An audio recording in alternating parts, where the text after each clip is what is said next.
Hey, what's up, Laser fans? Welcome to We Have a Take the What podcast. I am Tara Bowen Biggs, joined as always by Rose Harding. Hello, Rose. Hi, Tara. Good morning, or is it afternoon? Who knows anymore? It's daylight savings day, so it could be any or not daylight savings day. Anyway, it's a whole mess of a thing, but I don't want to go off on that because we have a guest today, a first-time guest new to the podcast. I want to welcome Troy Douglas. He's the owner of Back to the Basket, also the founder of Cultural Blends. Some of y'all may be out there sporting the Best Coast shirt. If so, that was from Cultural Blends, or one of a number of other things that he's designed, or maybe you've stopped by Back to the Basket on Hawthorne. Anyway, welcome, Troy. We're so glad to have you here today. Thank you very much. What a great introduction. I'm very happy to be here. Well, we like to, especially with first-time guests, get started with an icebreaker just to get us going. So we're going to start with one that I thought of this morning as I was looking at my new poster on my wall. Here I'm Ah, pointing to very it. nice. Very nice. I'm wondering how you both feel about the Blazers' tagline or motto for the year, Rip City runs deep. Who would like to go first? Rose, you want to go first or you want me to go first? Why don't you go first? You're the guest. Let's go. Rip City runs deep. So when I first saw it, it was probably off Facebook or Instagram. And I like the imagery and the connection with the environment. And so overall, like I did like the, direction of what they were trying to do. Now, on the flip side, and simultaneously, it's like, oh, okay, I always notice it. Like there's a pattern with the Blazers when we don't have a good team. That's when I always see like, the social media will leverage they'll leverage back into the past. Remember why you were a Blazer fan. Remember why you love this team. Right now we're in turbulent times, but Blazer fans, we stick together, and so it definitely was like, okay, I see they're really trying to like, really try to go back into our emotional feels of, making us proud of being a Blazer fan, which I, resonate really well with because that's what I do for a business endeavor right now is like really tapping back into that childhood like nostalgia. And so I was like, okay, nice. I see where you're going, Blazers. And the imagery though, I was like, oh, they did a really good job with the video. So I would give it a good score if I was scoring it. It wasn't my favorite thing, but I see what they're doing.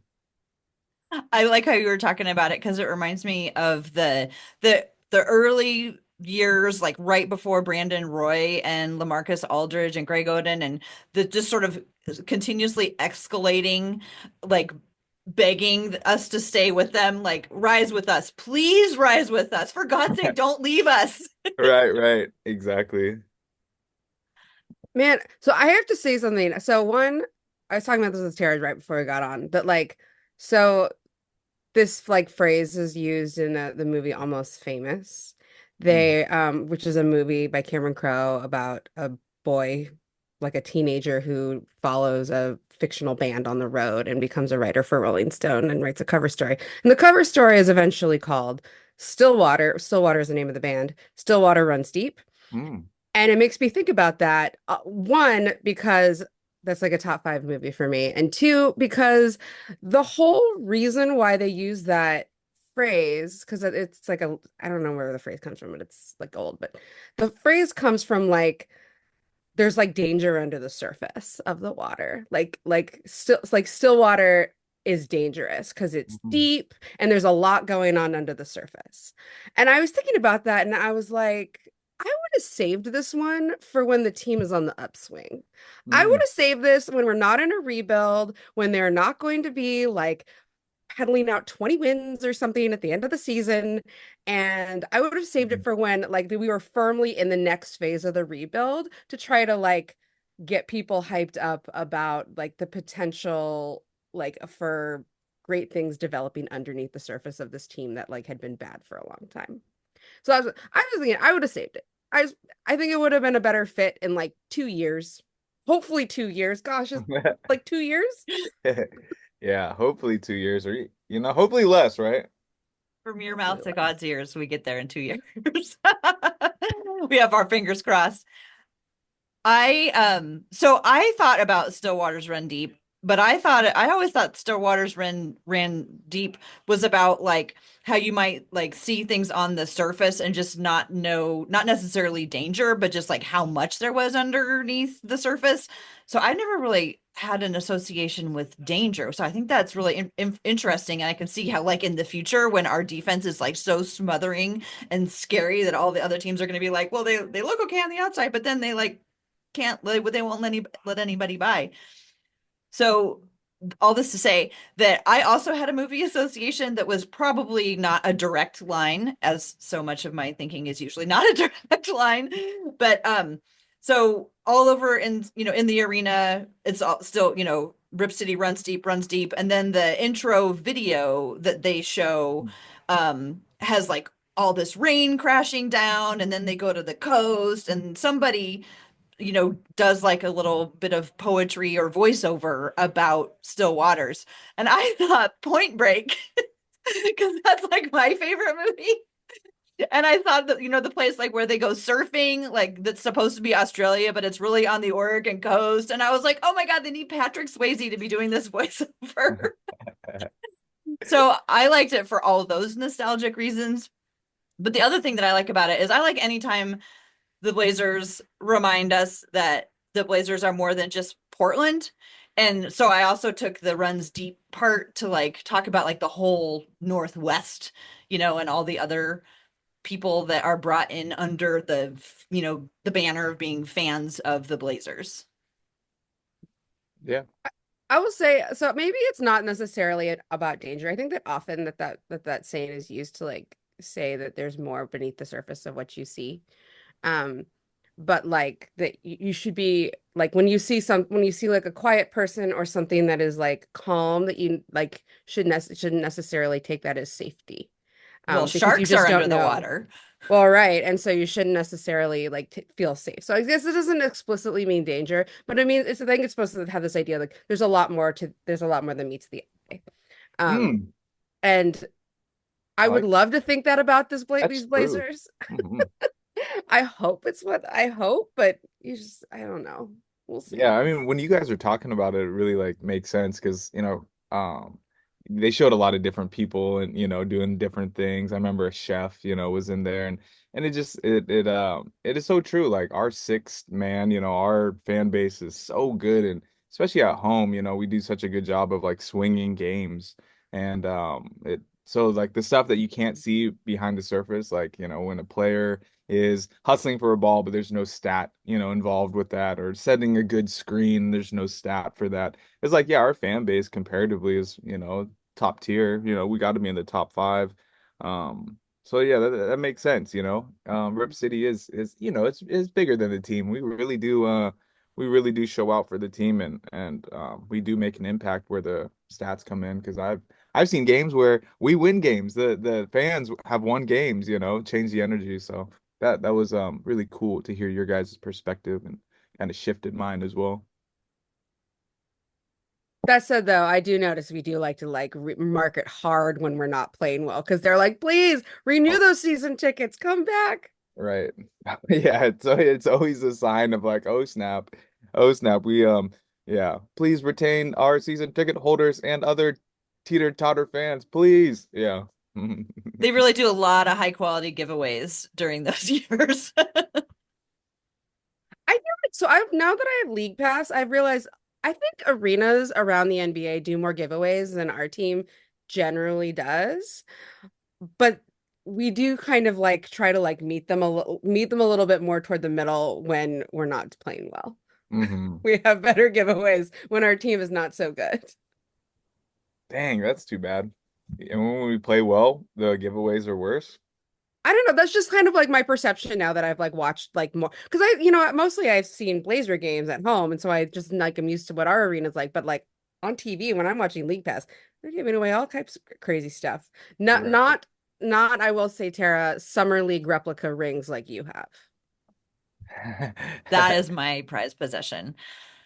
You They were get you went there last summer? Well, so I've been going to Summer League for a number of years, and the year that they won Summer League, behind the great Jabari Walker.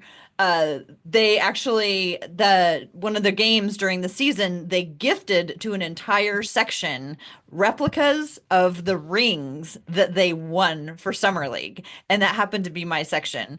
And so like I wear that thing with pride. That's cool.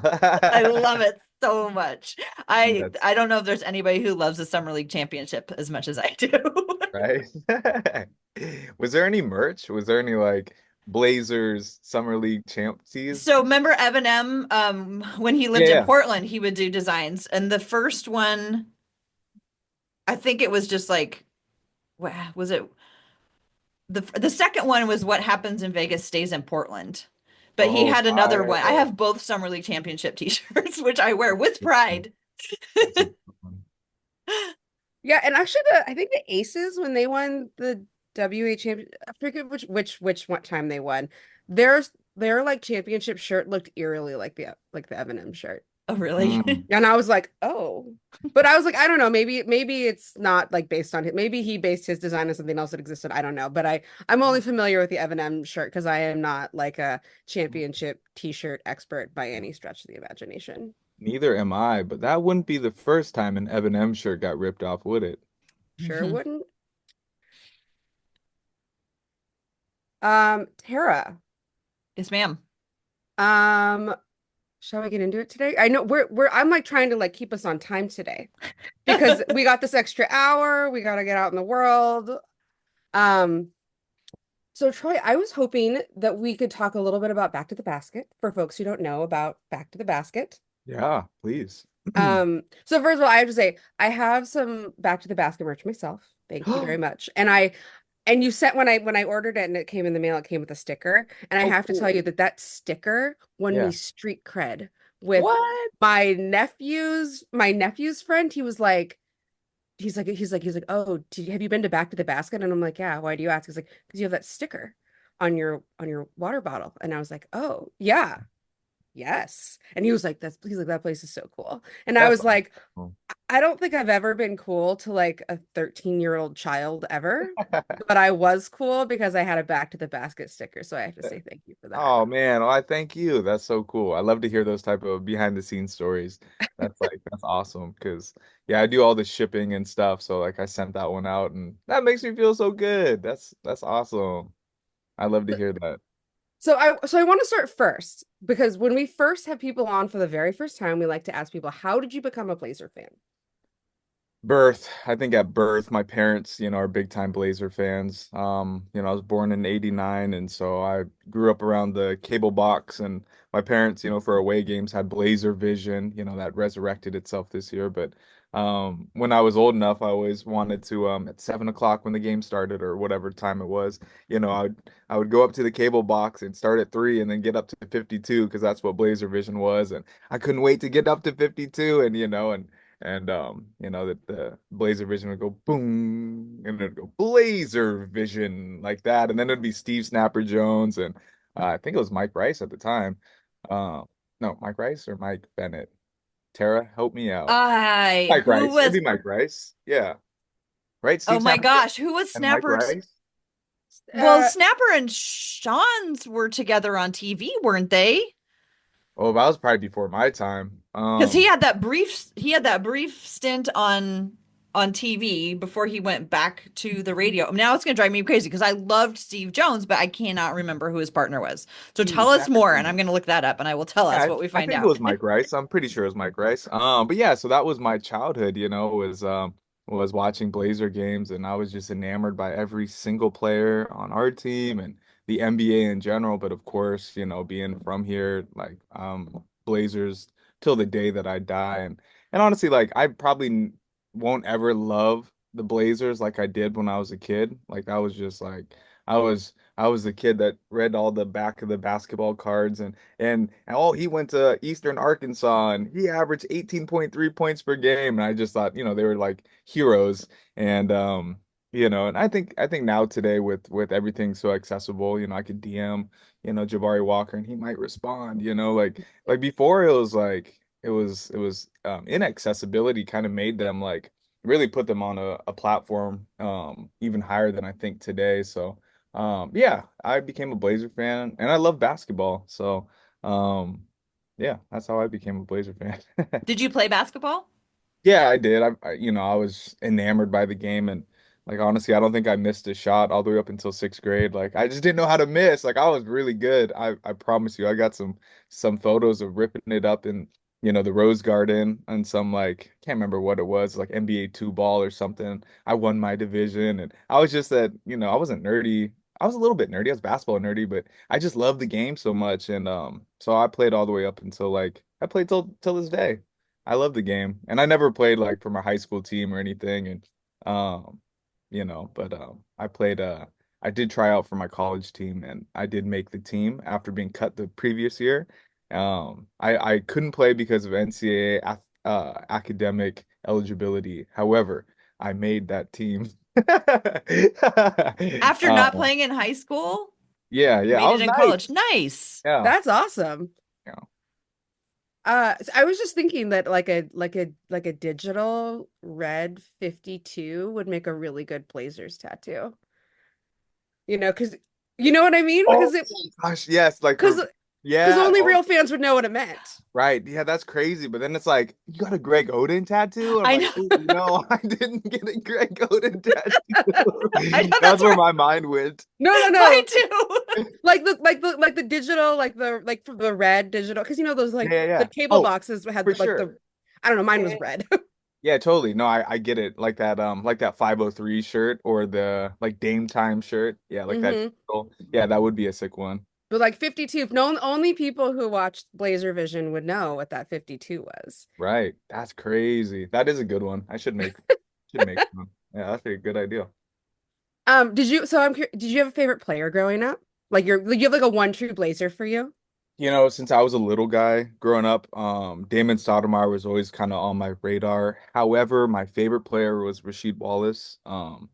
He was just so talented and he was so underrated even. That yeah, he was for sure my favorite player. But I liked all the players, like even like a Greg Anthony. He was a wiry, Cole Anthony's dad. He was a wiry backup for Damon Stoudemire. I always thought that was really cool. I always kind of like looked at the backup guards and was like, oh yeah, I could definitely play that role, like the Rick Brunsons of the world or the John Crottys of the world and the Shabazz Napiers, and players like that. I was like, oh yeah, that I could definitely do that. Play my minutes, keep the team, don't let the lead drop, just keep them right there. And yeah, I always told my husband if we got a little dog, a little like because we have a golden retriever now, but if we got a little dog that was a boy, I would want to name him Shabazz because Shabazz Napier was such a little scrappy, smart guy out there, yeah. and What I was kind of miss that. what was Dame's friend? The little guy that was like, Tim Tim Frazier. Frazier. yeah, Tim Frazier, like Tim Frazier, those type of players. I always, those like little guys, they're always, players. I'm 5'9", those are players I always looked up to. What's his name? Alvarado, Jose Alvarado, and the You Pelicans. you already know, yeah. There's no player I'm rooting for on that Pelicans team, not even CJ, but maybe Alvarado. Yes. He's like 5'10", like nothing. He's great. I watched him make a layup on a fast break, and I was like, "Oh man, he barely even got halfway up the net." I was like, "Yeah, I can do that." For real, I saw it. I was like, "Oh man, really? He can shoot though. He can really shoot, and he plays good defense. I like those type of players." Yeah, I do too, because those are guys that like, you know how hard they had to work to like defy the odds of their size, because so much about being perceived as good or potentially good at basketball has to do with being big enough. Oh my gosh, yeah. That's why I don't know his name, but the Japanese player for the Hmm. Grizzlies. Gosh, watching him play. He plays the right way too. It's so refreshing. As like especially because I'm a point guard and so watching him play and just open up passing lanes, I'm like, yes, this is really refreshing. I am there's a plethora of 6'7", long-armed wings in the NBA where it's like, man, I like to see like, kind of oddities and seeing him out there on the court has been really fun. I'm a big fan of the little guys too. Okay, so Back to the Basket. I really want to hear more about Back to the Basket because I don't really know how, like, I know a little bit of like your history and in business in Portland, but I'm curious how Back to Yeah. the Basket came to be. Man, that is a good question. So, cultural blends, that was my original, business endeavor. The idea between that was sort of based off of my like ethnic makeup. My mom is from the island of Guam. My dad, he's Native American. He is his his his roots run deep here in Oregon, Native American. And so always sort of being between cultures was always something in my life that like I kind of always felt that even probably maybe third, fourth, fifth grade, I really started to kind of notice it. And so the brand philosophy was if you take time to learn about other people's cultures, you're going to find commonalities. And it's within those commonalities or common bonds that I believe really like tighten the fabric of humanity. So like what I was trying to do is put out products, simple products, t-shirts, hoodies, hats, and stuff that had creative messages that spoke about that. For example, that shirt, the best coast, it has those three states, Washington, Oregon, and California. Those are the three states that comprise the West Coast. But, when people talk about the West Coast, they never talk about Oregon and they never talk about Washington either. And so it was kind of my stamp of like, we're out here too, and we're a part of this thing, and it's like one way to unify, find a common bond between the West Coast. And plus two, like you can see the Washington and Oregon license plates have some nature and California doesn't have nature. So I might have been throwing shade, but those are the three most commonly used license plates in all those states. But yeah, so cultural blends, I was doing that from like I started it in September 2011. Fast forward, had a couple cool moments. Damian Lillard wore a 1977 hat the day after he hit that initial point .9 buzzer beater shot against the Rockets. And that really blew things up. Got the 77 hats into the Moda Center. And that's when you started to see like 1977 really pop up in different places. Um, and just to make it real quick, because it is a long story, but in 2018, I opened up at Lloyd Center Mall. There's an opportunity to pop up. And so I took that opportunity. And so the business sort of pivoted from like a headquarter for all my designs and stuff. I just didn't have enough product to fill the space. And so I started to consign sports vintage. So I had some of my friends that were into vintage stuff consign, and it kind of started growing. And from there, we added shoes because the people at Lloyd were like, hey, are you guys going to sell shoes? So we started consigning shoes. Um, I couldn't buy anything up front. I really didn't have any money. I was like a struggling artist. And so I consigned everything. But that kind of grew, and I say that to say that the business turned from like a headquarters at the Lloyd Center, a headquarters of my personal designs, to an actual business that was like a buy sell trade. And what I learned from that experience was like I only personally like to sell things that I'm truly passionate about. We were selling timber stuff, hockey stuff, baseball stuff, and it was cool because I knew the players and stuff for the most part. But I didn't know the stories. I didn't know the people. That same 10-year-old kid that was on Blazer Vision studying the basketball cards I don't know anything about Joe Montana or Jerry Rice. So when those 49ers fans came into the shop and they were looking for that connection, I was falling short, and I was like, oh damn, like I facilitated a transaction. However, that emotional connection wasn't there. I was like, oh, that's not what I, started entrepreneurship for. That's not why I started my own business. I didn't want that feeling within me. It's like, oh, I just feel like a shady salesman. I might as well just go. I better not say that. I just didn't feel good inside.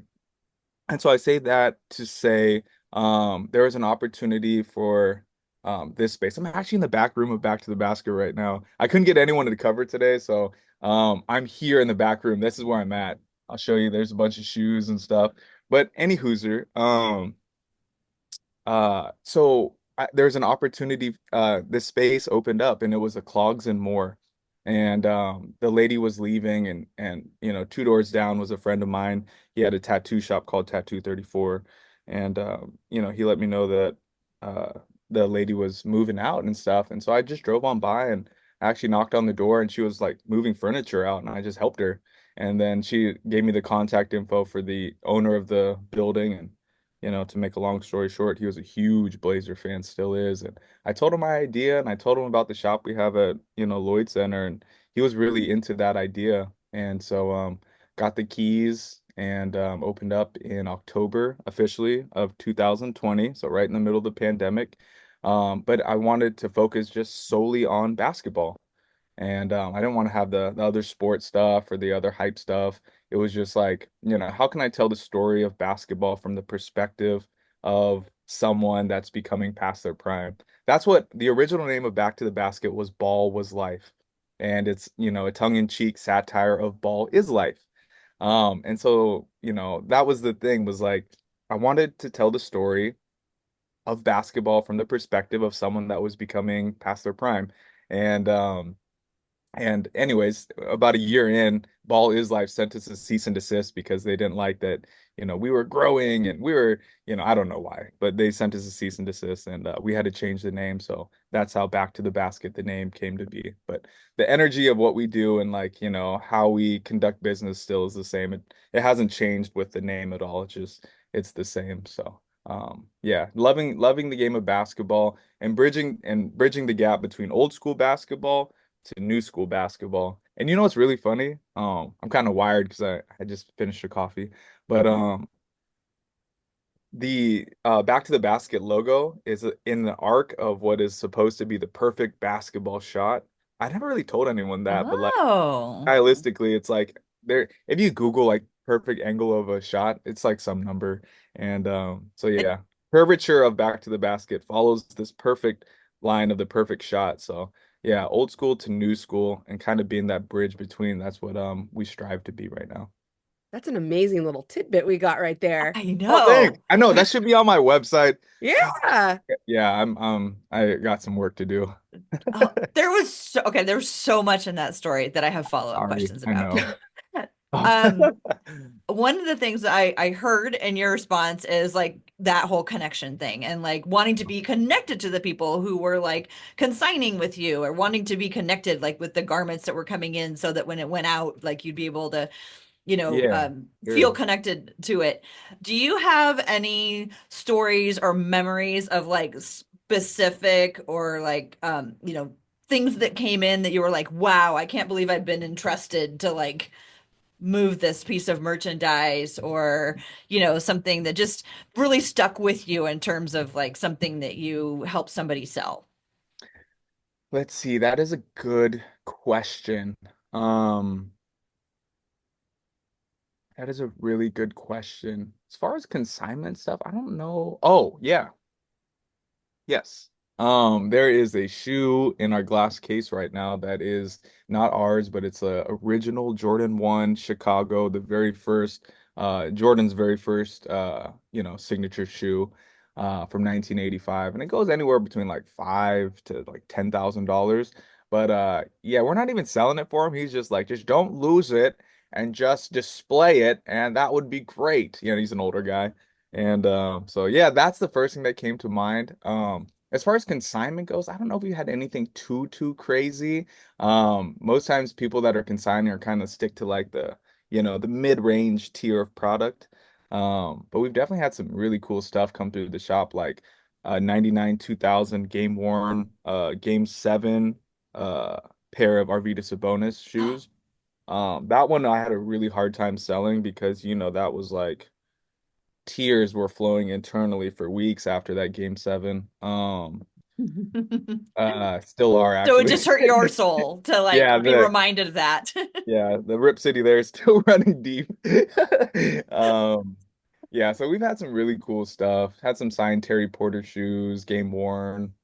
I don't know. I can't think of anything consignment wise right now, Well, Tara. I just think I love the stories of like, stuff that comes through because like we've, when a lot of times when we pick these things up, like when they're new, it's just kind of like, oh, here's a thing that the team hung, handed out, or here's Yeah. like, glasses that we picked up, or like a random shirt. But then you fast forward 20 years and it like means something, Yeah. I think you must like have just a wonderful like view of like the whole history of the Trailblazers, like, your or just basketball's NBA's fandom just by the things that just kind of come into your door. Yeah, it's so fun. Like, gosh, it's crazy.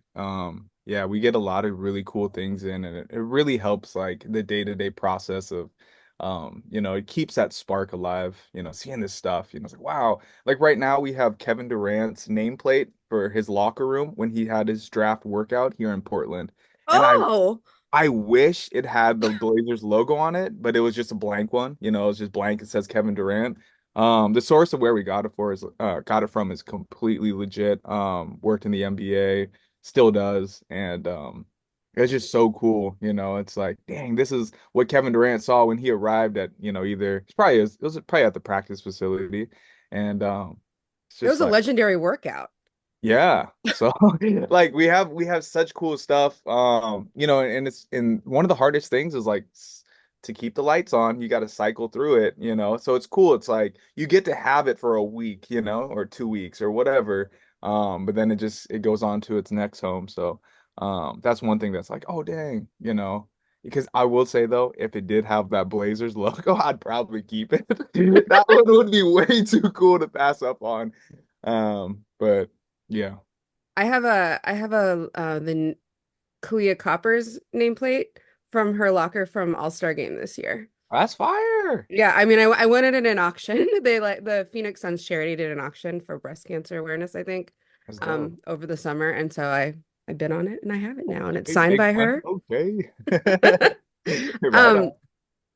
so I wanted to ask you, is Back to the Basket, is the reason why you chose that name because one, like, I mean, like Back to the Basket obviously is a familiar, like it's a familiar term in basketball, but Yeah. also because it's like if ball was life, then also you're back to the basket means you're walking away from it. Oh my God, Rose, that was really good. Was that So, is that not it? I mean, it is it. Yeah, that's part of it for sure. That's crazy. No one's ever said that to me. So it was a really hard process to try to find the name because, like you have to sort of change the doing business as name, with the state of Oregon, and you got to find, a domain name that isn't someone's not camping on the domain name. And so it was like a really arduous process trying to figure it out. So I had like, I don't know, it was probably like 30 to 50 names that were suitable. And I can't remember exactly what the criteria was. I think it was the name had to consist of something that has basketball within the name. So ball was life, ball was that basketball element. Back to the basket, basket was like the true basketball element. So that was like criteria one. Criteria two was like, I think it was simple. It was like the domain name has to be available. And so like I checked, back to the basket.com, it was available. It was like 99 cents per year or something. So that was available. But um, the third was like that kind of energy transfer. It still has to have that same like back and forth between like old school and new school. Because like I didn't say this before, but the mantra for Ball was life was I may be past my prime, but I'll still give you buckets. So it has this like, and that's just where I was, that's where I am in life is like, I'm in this weird, like I'm 35 now, but like being between worlds sort of. And so so the new name had to kind of keep that element alive. So back to the basket, and then here it comes. Um, what was it? So back to the basket was the first. So I call it like a triple double entendre, right? Um, here we go, here we go. And it's actually a quadruple, but I'll get there. The first one was Back to the Basket was an homage to old school, 80s, 90s basketball. Throw the ball into the big guy. The game was played that way. You throw it into the paint, and then the play starts from there. So that was the first part of that entendre. The other one was I'm walking away from the game. Like, getting to this age where I'm like, oh man, I'm about to hang it up soon. So literally, like, my back is to the basket. The third part of it, of that triple double entendre, was like, nah, I still got it. Young fella starts chirping and talking, and oh, I'm coming right back to the basket. So it always has this like going back and forth thing. And then the fourth part, I think, would be like, back to the basket would be like we do a lot of secondhand vintage stuff. So like, you're throwing it back into the washing machine, and then it comes back as like a cyclical form. Um, yeah, cyclical in nature. That's like I love that type of stuff. So yeah, there's a fifth one too. I forgot at the moment. But yeah. You have put a lot of thought into this name, and I love that you have lots of reasons for it to be this. And so like in my head, I'm like, maybe it was just meant to be back to the basket. Maybe just like ball was life was just a placeholder until you found your own thing. So yeah, a lot of people have been like, I really like the new name. I'm like, oh, thanks, and some people are like, oh, I miss Ball was Life. And so I was like, that's cool, but yeah, back to the basket. It is kind of a lot to write out, back to the basket.com. Like, geez. You I'm mentioned, oh, so sorry, go ahead, Rose.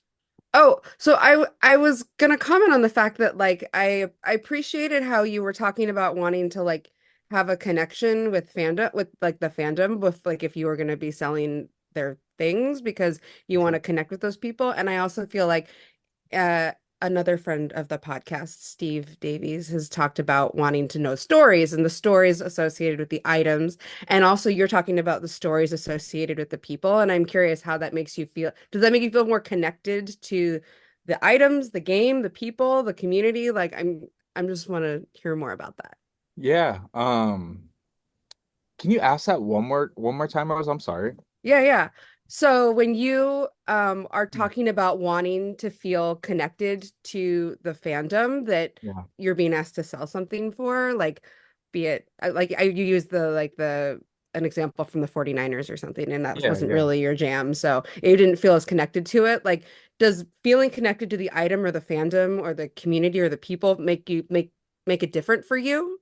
For sure. That's everything. It's like truly all of it, It's like I don't even know. Like the product could be, you know, it could be like a Stacey Augmon jersey or something. And it could be like an Atlanta Hawks jersey. I don't know.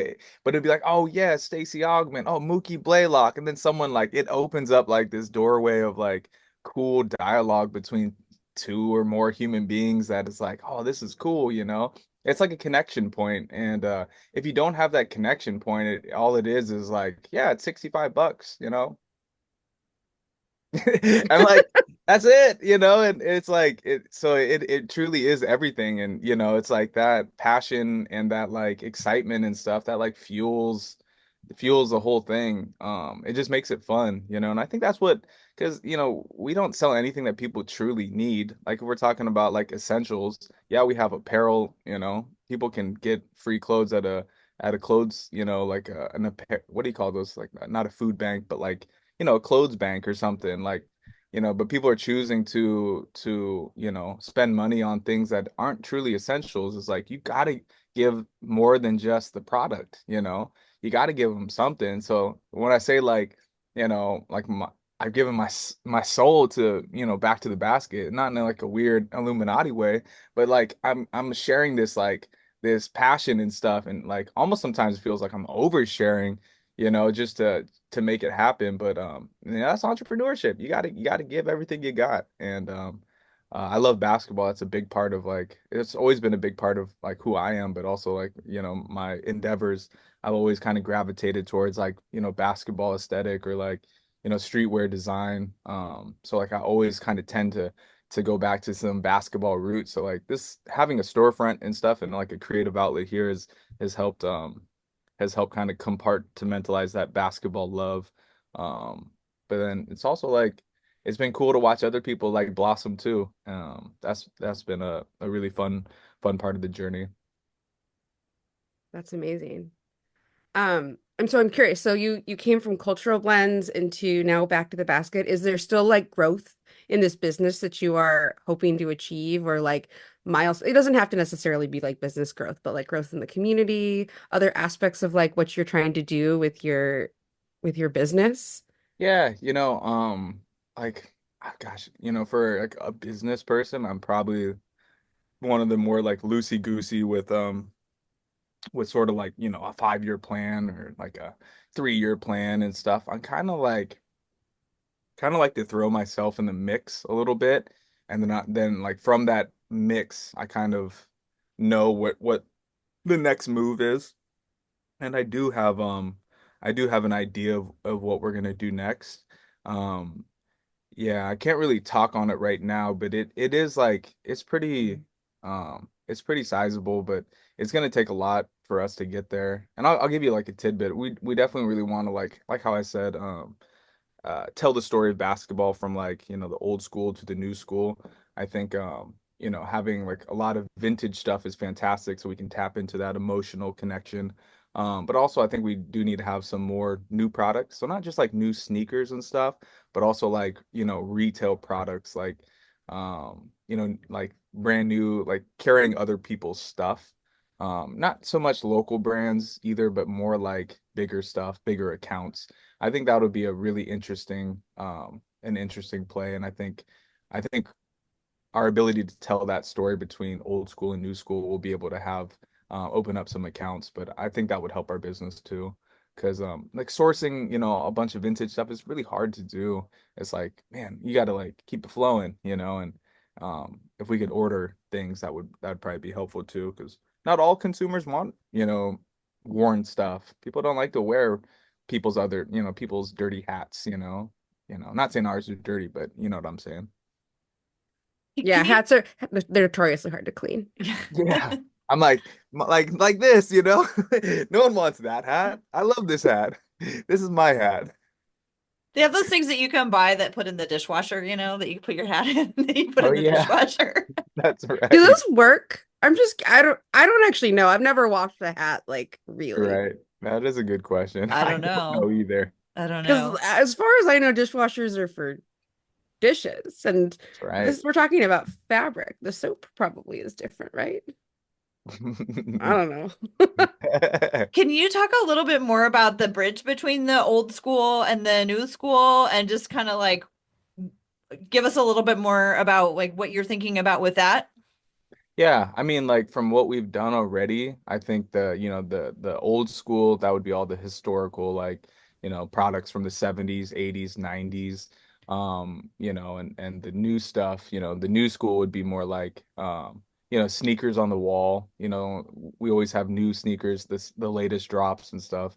That type of stuff. But also like, local brand products, like we carry Flix Wix candles, and they're the ladies that make like the NBA player candles or WNBA player candles for us.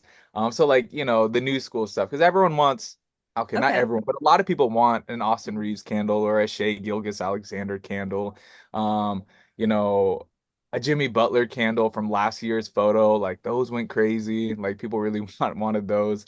So it's like, being tapped into the current NBA or WNBA or just basketball in general. That's like sort of like where the youth is, and that's where the kids are.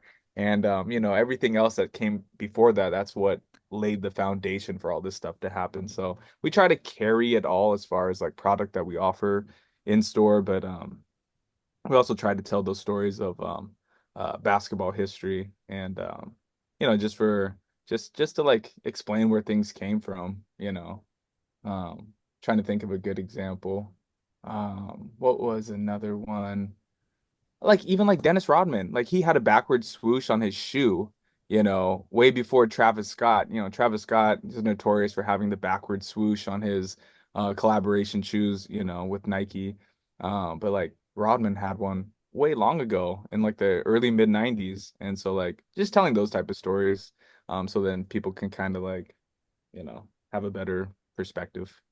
Do you get the younger generation coming in ready to buy shoes and then you get them and you get to tell them about other stuff that might be tangential to their thing that they weren't expecting? Sometimes, yeah, you definitely, well, at least for me, because I can really nerd out on things, and you gotta like if there's someone that kind of expresses, they'll come in proudly and be like, "Oh yeah, I know Chris Mullen. He was on the what they call the Run TMC," and I was like, "Oh shit, oh yep, this my crowd," and so I get right in there. But if it's someone that's like, you're not catching that vibe, they're just there for the shoe or whatnot, then I don't go crazy. But you gotta save some of that energy. I'm so excited. We're about to have another chapter of basketball history in Portland with the WNBA team arriving in like 2 years. And I was thinking about how many people don't even know that the fire even existed.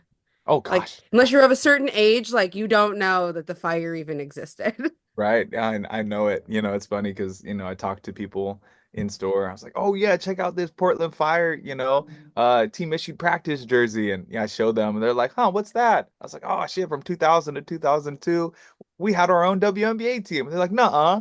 I'm like, yeah, for real. It happens all the time. I'm so excited. Do you think I like to ask people this. Do you think that they're gonna keep the fire? Do you think they're gonna give him a different name? I think it's got to be a different name. I heard that, and Tara, you may have heard this.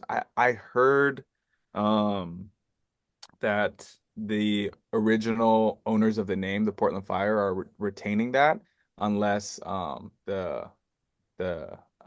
who is it? The The Thorns group, owners. yeah, the Oh Yeah, yeah. if they have to pay, they would have to pay for that. So I heard that they don't want to do that, but don't know. That could just be hearsay. I just kind of assumed that they were going to change it when we heard that like rumor that part of the reason why the first owner backed out is because he wanted a name that the WNBA didn't like. And so I Oh, assumed that because he wanted to call it the Rip City Royalty, I think is what I heard. hmm. And like the WNBA was like, no. Oh, And so that was part of like why he backed out. I don't know. Again, that's also a rumor that I just heard. So I don't hmm. know how true that is. But if that's the case, then they were clearly were talking about changing the name when they were thinking about it, like a year prior to announcing it with this ownership group. So Yeah. I assume the fire are gone, but I would say like I don't know what it would be. Right.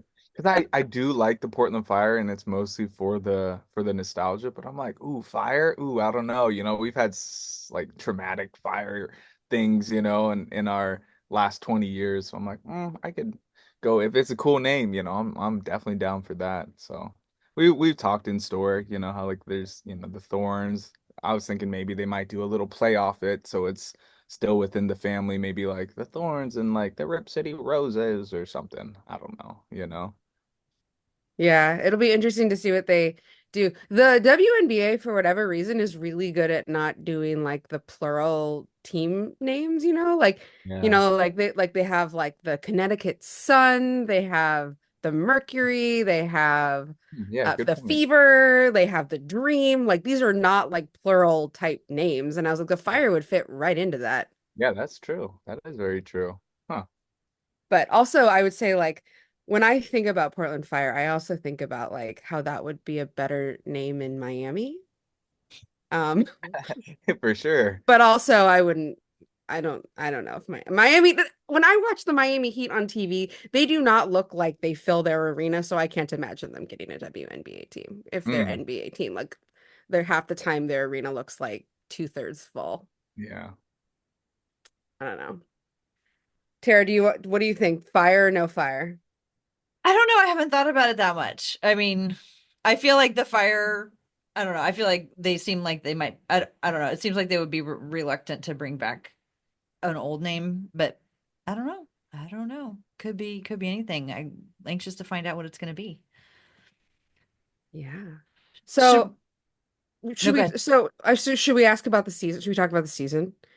So, okay, Blazers as of today, they are 2-4. How are we feeling? I feel fine. I don't think any of us had any high expectations, for the season. I think, I talked with Tara about a week ago and, we were talking about,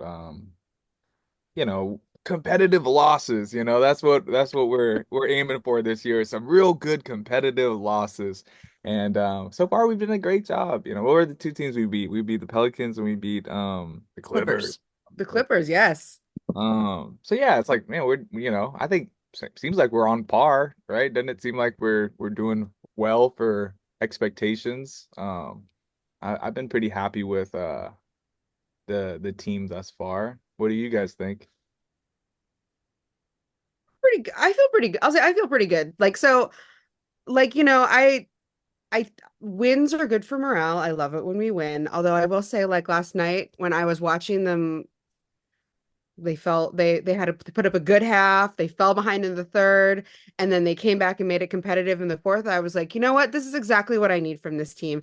And I know a lot of people were disappointed that they didn't win, but I was like, I think if they did win, we would have a different crowd of people, a little bit disappointed that they did find an extra win somewhere. Because ultimately, at the end of the season, Mm, most people are going to look back and be like, did we win too much? right. Um, And I try not to think that way because I was telling Tara on an earlier episode of the season, like I'm trying to live it just like a quarter at a time. Like, is this a good quarter? Can I look back at this quarter or this half and think it was any good? I realized later when I said that, I was like, oh, they sound like Vin Diesel in I Fast and the know, yeah. Furious. Like, I live my life a quarter mile at a time, but I don't actually. But if I can look back at at like a quarter and be like, this was a good quarter and the Blazers put Yeah, up a good fight and they looked like they knew what they were doing. I'm pretty happy with that. right. That was really funny because all I could think about was that scene at the end with Paul Walker. That was funny. Yeah, we've been doing great. We're a good first half team. Seems like, yeah. Third quarter rolls around. It's like, oh no, this separation cannot be stopped. But fuck. Yeah, like that and that Thunder game like also looked, I mean, that was a good first half and then that third quarter just got Hmm. away, but I do think that we are young and also like when sometimes when those like experienced teams come out and after they like talk about it at halftime, they realize that there are a lot of opportunities to exploit young guys who make young guy like mistakes. And so like I've noticed that like people are really good at getting those fouls off of those rookies, those second year players. Like they're really like the seasoned guys know how to do that. And I don't know if that's like hazing exactly or if it's just experience, but like, I've seen Donovan Clingan pick up a few just because he's young and guys know how to pick up those fouls off the young guys who are learning the new um kind of like the new feel of the fouls in the NBA game. Right, right, for sure. I'm glad you brought that up about halftime, Rose, because I think a lot of the one of the things that the Blazers are running into is they have a good half, and then if they're playing a more experienced team, which is mostly every team, even though technically OKC is younger, they are more experienced. They would then the other team at halftime goes, okay, here's our counter. And then the Blazers this season, more so than last season, have been able to dig in and find a counter to that counter. It just hasn't come in time. And I find that so promising. Like, I feel like the Mhm. games that we've played, like last night's game where they came down from more than 20 behind, I felt like, oh, they could actually do that. But like, I did not feel that last year when they were getting blown out. And I just was like, oh, what is this? Hope? I really like this. And I felt like it wasn't because necessarily the other team just threw in the end of their bench. It was because the Blazers were starting to be able to figure out how to counter a counter. Like, well, let's send in a tall point guard and see if that shakes things up enough because they're not expecting this lineup. And we'll do something a little bit different. And they didn't have enough juice to take him across, but they came awful close. And it like back in the, Clyde Drexler Terry Porter days, I remember a million times. Oh, they're down 20 in the fourth. Plenty of time. They have plenty of time. And you just wouldn't be worried about it because you knew that there was a really good chance they could come back. And I'm not saying that this team is like that good yet, but I had that feeling of like, they could totally do this. There's time. That's awesome. Totally. That's a great Totally. take. Yeah, also like last year we like the Blazers would come and get punched in the mouth in the third quarter and then they get punched in the mouth again in the fourth quarter. Yes. And this time they learned to protect their mouth a little bit in the fourth quarter. So, like if that's how we are gonna like baby step to like putting something together, then like fine, like that that is a hard way, but it's an important way to get some experience. Because quite frankly, like there was times last season where like it was like the whole fourth quarter or most of the fourth quarter was guys who were just from the end of the bench and they're not there to counter anything or really run plays. They're just here to run the clock and not get the rotation guys injured. And I feel like too that I mean we're so early in the season. Everything could fall off the rails at any minute.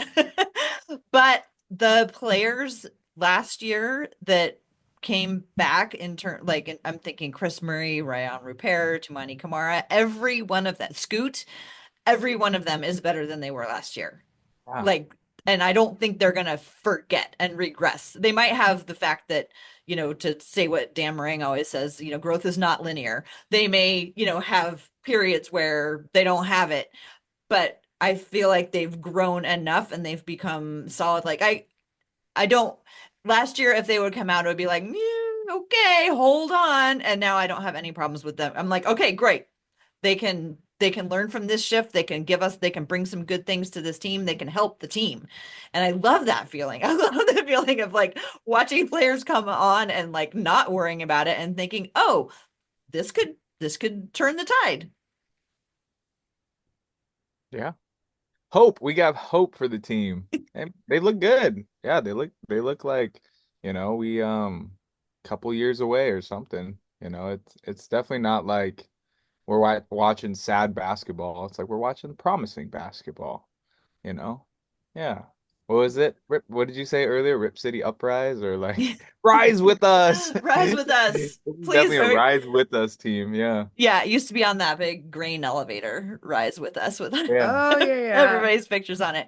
Yeah, no, I feel like this has been a positive start, and I feel like we also, at least I personally, have right-sized my expectations. So Yeah. like I feel like I am not coming in here thinking that they could be a play-in team. I'm coming in here thinking these guys have improved from last year. There's still a lot of things that they need to get right, like rebounding. They still need to figure out the rebounding, but I actually see them working on it. I feel like they seem more organized now. Although every once in a while they just like go completely like, oh, nobody's going for it. I don't know. There's plenty of room for growth and opportunities, but I feel like they actually are working towards something. And I don't know if this is like if you guys have noticed this, but when I see Chauncey Billups give those post-game interviews, I feel like recently I've actually heard him say some like specific things. And I don't remember in the last 3 years hearing much from him except for like, oh, we got to get out there and together. And now I'm like hearing like rebounding, defensive rebounding. I feel like I'm hearing more like specifics that I didn't hear before. I don't Have you guys noticed that at all, or is that just me? I don't watch the post game interviews, so I'm just gonna take your word for Could be wishful thinking, I don't know. it. I usually have it on in the background because I like just leave the TV on after the game. And so I hear parts of the post game. And I will say I've heard some specific things, but also I will say that that bar is so low. Right. I totally agree with that. But like for me, like when I'm watching the games, I like to know like what kind of improvement am I looking for? Like Right. um and I remember just the other day hearing like I was kind of just listening to it and I was like, "Oh, wait a minute. He's actually saying stuff that that I could be looking for now." I love it when he says something that I also was thinking during the game. Like, like I'll be watching him like, man, this rebounding situation is not good. And then I hear him say rebounds. I'm like, oh, you're watching the same game as me. I love Yeah. that because now then I feel a little bit more grounded because there was a while where sometimes I felt like the post-game press conference did not match what I just saw. And I'd be like, your demeanor doesn't match what I just saw. I feel like you're a little too happy sometimes when I saw something that was super frustrating, or he'd be really frustrated when I saw something that I thought was pretty promising compared to some of the other things I'd seen that season. So like now he and I are maybe more on the same page about what we're seeing in the game that we just had. So I don't know if that's considered like an upgrade or if that's more about me than it is about him, but it's definitely different than some of the stuff that I saw last year. I've been keeping my eyes on Nate Bjorkgren a lot too, which is easy because he's super bald and so he like stands out. But he runs back and forth between the bench and Chauncey a lot, and he gets really animated. And Scott Skiles used to be in that position, and he just kind of like he was kind of cool, like Chauncey was, without getting worked up. His face would just like turn red. But Bjorkgren is like, I don't know if it has anything to do with him, but it just feels like the whole coaching staff seems to be a little bit more engaged. And I don't know if that's just because we're actually seeing a little bit more like defensive progress. And so I'm like saying, well, maybe it's because they're listening. But I don't know. I've been keeping my eye on that, and I'm interested to see how that goes throughout the rest of the season. I'm keeping my eyes on Nate Bjorkgren too, just because our friend Caitlin Cooper, who covers the Pacers, had a lot to say about the Nate Bjorkgren years in Indiana. Um, Granted, he was the head coach then and not like a top assistant or something like he is here, but I'm just kind of keeping my eyes Yep. peeled because That was not a good stint in Indiana's No, it uh wasn't. basketball life. Yeah, he was Um, not popular. no, but he was also there during the pandemic, and I think pandemic basketball was just like a little bit different than like basketball today. Like the blip of pandemic basketball was weird because there was no fans. It was like playing in an empty gym, but it's not the gym they normally play in. They have to play in the gym that they normally play in with tons of people watching them, but it's empty. And that's gotta been like weird. Just a weird time. I don't know. Yeah. And winning a championship in the bubble must have also been weird because that's like, again, playing in an empty gym at Disney World. For sure. We should probably wrap it up here because we let Troy get back to the basket. Right, Hey. because you're in the storeroom. So like we Oh, have to get you back out in the front. Um, appreciate you. Yep, I'm in the back room right now, chilling. so at Appreciate you guys. So at the end of every episode, we Yes. like, because our podcast is called We Have a Take, we Yeah. like to ask you what your take is. And that take can be basketball related, it can be related to anything you want.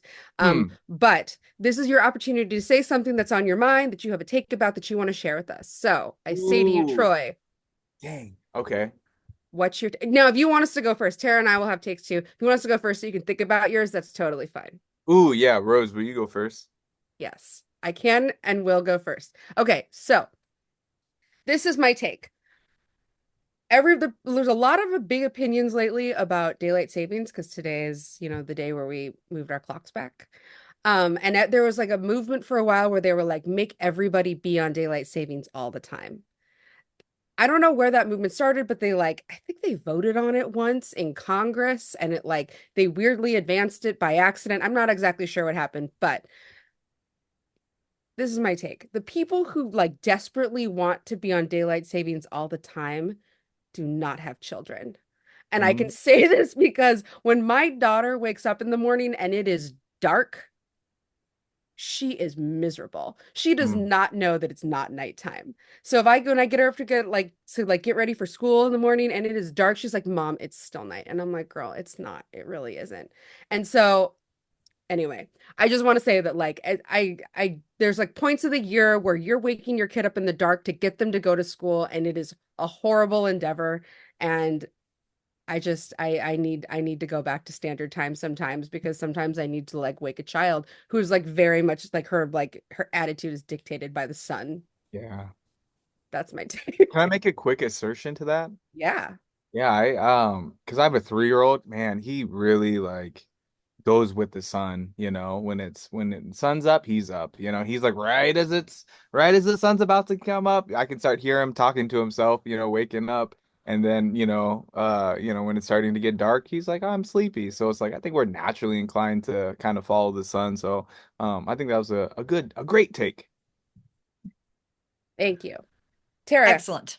what about you? What's your take today? Okay, so my take is about coaches' challenges. I believe you had a coaches' challenge take last year, I think, at some point. But mine is pretty simple. We know it takes a really long time to do a coaches' challenge. We have to sit and wait for them to like make the decision. And I think one of the things that takes the longest is them writing their little script about what they're going to say because they have to say like this happened and then this happened and then this happened and then this happened and then as a result, the coaches' challenge is whatever it's overturned or is successful. I think they need to lead with that. The coach's challenge was successful, the coach's challenge was not successful, and then tell us the rest of all of that stuff because I don't want to sit through 45 seconds of them explaining when I can't quite hear and I can't see. I mean, we've got like I want to know what happened. And then if I want to investigate more, I will. Like lead with the most important thing, like a journalism thing. The most important thing is that the coach's challenge was successful. And here's why. Don't give me the whole story. Don't give me like 5 paragraphs and then tell me the recipe at the end. Just like tell me it. And then if I want to know more, I will read more. So that's my take. Do we think that Max. this is the Bill Kennedy effect though? Because Bill Kennedy is so good at this that everybody feels like that they need to like compete with Bill Kennedy. I'll be like, just take your L. Bill Kennedy is the king of this. He's gonna explain it really well. He's gonna make it a whole show, and everybody's gonna hoot and holler because he's so good at it. You just tell us the result because you, sir, Zach Zarba or whoever, like you're not. That's not your shtick. Just it's not gonna happen. Yeah, I don't know. I don't have any problem with them, everybody aspiring to up their game on the coaches challenge. I just want them to tell me first, was it successful or not, so I can get on with things. That's right. It's like when I get a call from my kid's school and they Yes. call me, the first thing they say to me, your kid is fine. Mm, She's fine. And then they tell me the whole thing and the reason why they're calling me. Because the first time when your kid's school calls, you're like, oh my God, is my child okay? They lead with, your child is fine. They need to be like parent, like your school calling parents. I Because like it. These Blazers are like our children. all right. Okay, So Troy. my take, I originally had a take, but just, while you guys were talking, something popped up in my head. And I would say Portland is on the up for the next few years as an economy. I'm not an economist, but the depiction 10 years ago that, Portland was this great like hipster, Alandia, utopia place, wasn't like a clear, it wasn't the true depiction of what Portland is at all. Uh, there was some truth, but of course, it wasn't a true depiction. And the rioting and just like how we've been bashed in the national media the last few years. That's not a true depiction of what Portland is. I think that in the next few years we're gonna see some good years, with the WNBA team coming next summer. Um, and just I think we're due for like a little bit of a growth and a steady growth. And so for the next like 3 to 5 years, I think we're gonna do well as a city. And yeah, that's my take. As Tara would say, your lips to God's ears, because whenever I see Portland depicted in the news, it's never how I see the city that I live in. Yeah, It's like always like some crazy extreme that the people are talking like, about. And when yeah, we make national news, it tends to not be for good reasons. no, And so I would love that for us. I think I'll say I know the Portlandia was a very successful show, but I think that it like put some weird feelings about us to like in like the national consciousness. And that was like only after that show did I meet people here in Portland who were like, I saw Portland on Portlandia and I had to move here. And I'm like, you came here that's great. because of Yeah. that show and you don't have any other reason to be here? Like I met more people like that than I ever thought I could. And I was like, sorry to disappoint. I wanted to update you all on the on Steve Jones. He when he was with Portland, he had a lot of partners, including Sean Lee, and Mike Barrett and Pete Pranica. Yeah, Pete Pranica right before Mike Barrett. But his yeah. main after he left Portland, his main partner was Bill Walton, Oh, which is cool. I had completely forgotten that. Yeah, But I remember those two together. yeah, that's right. Like, yeah, CBS or NBC or something like that. Yeah. Yeah. I just wanted to bring that back. Thank you. Yeah, that's a good info. Well, thank you so much for joining us today, Troy. It was great to talk to you and learn more about Back to the Basket and like your story and all of your love of basketball and building community with basketball. So everyone should go run over there and check it out. And yeah, thanks again for coming on and sharing your take with us. How can people come and find you? Like, where's you're Yeah. located or websites or social Uh, media? Yeah, Back to the Basket's located right in the heart of Hawthorne, 3405 Southeast Hawthorne Boulevard. It's on 34th and Hawthorne. You can find us pretty easily on the website, backtothebasket.com, or on Instagram, backtothebasket.com. But yeah, really appreciate your guys' time, and having me on as a guest is an honor. So I do really appreciate that. And go Blazers. Yeah, this is really fun. You can find me at TCB Biggs on Twitter and Threads, which I'm trying harder every week to embrace. And how about Rose? You want to take us out of here? Yes, you can find me at Roselle Harding on Twitter, on Instagram, and not on Threads. Um, sorry, Tara's going to hold it down for us over there. You can also find me in the We Have a Take Discord. Thank you for joining us, everybody, and go Blazers. Bye.